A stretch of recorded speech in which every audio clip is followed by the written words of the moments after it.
अब हम बात करते हैं नॉन मेटल्स की। सेकेंड वीडियो हमारा। नॉन मेटल्स वो हैं जो इलेक्ट्रॉन गेन करेंगे और नेगेटिव चार्ज एक्वायर करेंगे। जैसे क्लोरीन है, क्लोरीन क्या करेगा, एक इलेक्ट्रॉन गेन करेगा और Cl नेगेटिव बनाएगा। ये चीज़ अभी तुम्हें समझ में नहीं आएगी, ये हम आगे डिस्कस करेंगे। अभी फिलहाल मैं बेसिक इंट्रो दे रहा हूँ नॉन मेटल्स और मेटल्स के बारे में, फिर फिजिकल प्रॉपर्टीज़ पढ़ेंगे, उसके बाद आएंगे तब मैं ये बताऊँगा।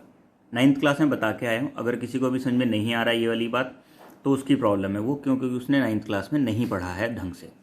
ठीक है, ये 9th क्लास में पढ़ा दिया था, लेकिन मैं फिर भी बाद में पढ़ाऊँगा, अभी नहीं पढ़ाऊँगा, बाद में पढ़ाऊँगा इसी चैप्टर में। ठीक है, जब ये 50% चैप्टर हो जाएगा तब, जब बॉन्डिंग पढ़ाऊँगा तब पढ़ाऊँगा।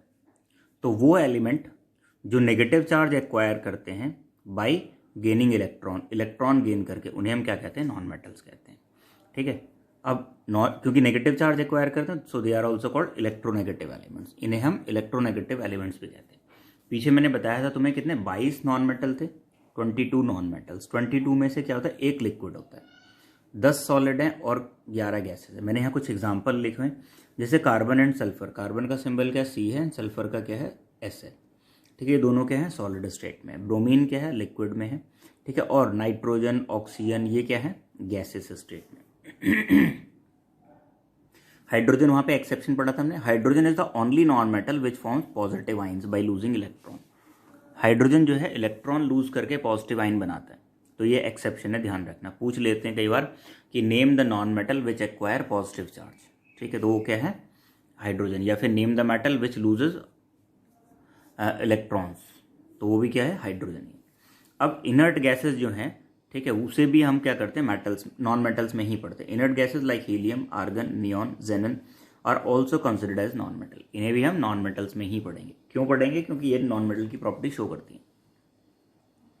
जैसे हमने मेटल्स का अबेंडेंस पढ़ा था, ऐसे ही कुछ नॉन मेटल्स का अबेंडेंस भी पढ़ लेते हैं। अगर हम बात करें नॉन मेटल की तो दिमाग में आता है नाइट्रोजन सबसे ज़्यादा अबेंडेंट होगा, वो पूरे एटमॉस्फेयर में। एटमॉस्फेयर में नाइट्रोजन ज़्यादा अबेंडेंट है, ठीक है, अबाउट 78%। लेकिन जो अगर हम अर्थ क्रस्ट की बात कर रहे हैं, कहाँ पे बात कर रहे हैं, अर्थ क्रस्ट। अर्थ क्रस्ट में जो मोस्ट अबेंडेंट नॉन मेटल है वो है ऑक्सीजन। ऑक्सीजन सबसे ज़्यादा मिलता है, कितना, करीब 50% of the earth crust. Earth crust का 50% क्या है, ऑक्सीजन है। उसके बाद नेक्स्ट आता है सिलिकन। अब देखो, सिलिकन को हम आगे क्या पढ़ेंगे, मेटलॉइड में पढ़ेंगे, लेकिन ये नॉन मेटल में है। ठीक है, तो silicon is the second most abundant non metal in earth crust. और कितने परसेंट है, 26% ऑफ द अर्थ क्रस्ट। अब इनका अबेंडेंस देख लो किस तरह से डिक्रीज करता है। ऑक्सीजन फर्स्ट है, then silicon, phosphorus and sulphur. इस तरह से इनका क्या है, अबेंडेंस डिक्रीज हो रहा है। देखो, इसमें कहीं पे भी कार्बन का नाम नहीं है, यानी कि कार्बन अर्थ क्रस्ट में उतना ज़्यादा नहीं मिलता है। ठीक है, वैसे अगर देखें तो कार्बन बहुत ज़्यादा अमाउंट में मिलता है, हर लिविंग ऑर्गेनिज्म में कार्बन है। ठीक है, बट अर्थ क्रस्ट में कार्बन उतना ज़्यादा नहीं है। जबकि तुम देखोगे कोयला ज़्यादा है ना, लेकिन अर्थ क्रस्ट के ऊपर ना वाटर ज़्यादा है। वाटर ज़्यादा होने की वजह से क्या हो गया, ऑक्सीजन ज़्यादा हो गया। ठीक है, अब बात आती है हाइड्रोजन की। हाइड्रोजन ज़्यादा क्यों नहीं है, अगर ऑक्सीजन ज़्यादा है तो ऑक्सीजन और भी बहुत जगह चीज़ों में मिलती है, कार्बोनेट्स में मिलेगी, सिलिकेट्स में मिलेगी, जितने भी कंपाउंड सब में मिलती है। हाइड्रोजन कंपैरेटिवली कम मिलती है।